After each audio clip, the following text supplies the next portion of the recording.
I'm Matt Berman. I'm standing on top of the Triumph Palace, a landmark building in the capital city of Atlanta, the Shanghai World Financial Center. I'm literally on top of the world.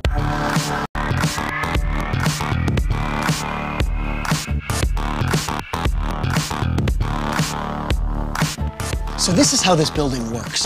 This planted roof helps to mitigate what's called the heat island effect. We know it's going to work because they're not new systems. The difference between what existed then and what exists now is that technology has improved. In the 1940s and 50s, Moscow witnessed the construction of a series of enormous public building projects. You know, I don't know if you can tell, but I am clinging with my fingertips to the side of this. Outdoor space is where the boundaries between indoor and outdoor are blurred. That's where you really start to bring the language of nature inside and the language of architecture out. You know, this really feels like an amusement park ride, dangling from these two cables in this little bit of a wobbly bucket. I mean, if you can see me, there's a little bit of a wobble here. They don't treat the bathroom like a functional space. They treat it as an extension of their own gallery. And there it is again, that church.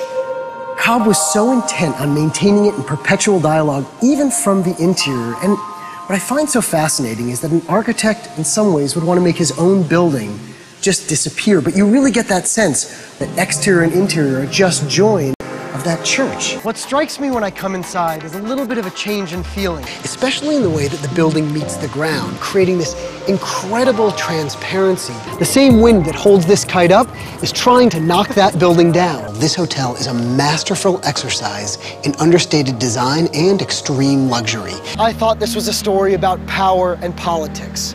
But I've learned that it's a little bit more about identity. Was it fair for me to lay my values and my Western critique on this building in this place? So you take your rigid structure, you do the soft sandy sponge cake, and down into the chocolate biscuit, thereby anchoring the structure. Once they had this assembly set up, they were able to construct their towers, just as we see them today.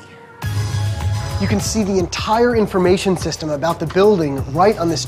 You can track all 65 elevators. You can look at the power quality and energy systems. You can see who's coming in and out of elevators, who's parking in what spot, what the mechanical systems are doing. I mean, this is just an entire readout of the operations and the guts of the building.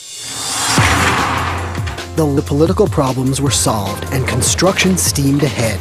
In August 2008, the Shanghai World Financial Center was complete, 15 years after Mori first drew up his designs for this soaring tower. Now, the interesting thing about this building is that if two of these columns are damaged or destroyed, the rest of this 500,000 tons of weight is evenly distributed. By bringing nature back into the city, this temperature significantly reduced. But it's amazing, 30 years later, we see this building stand out and is a testament to man's achievements. It's done a phenomenal job at helping to define a country moving forward into the future.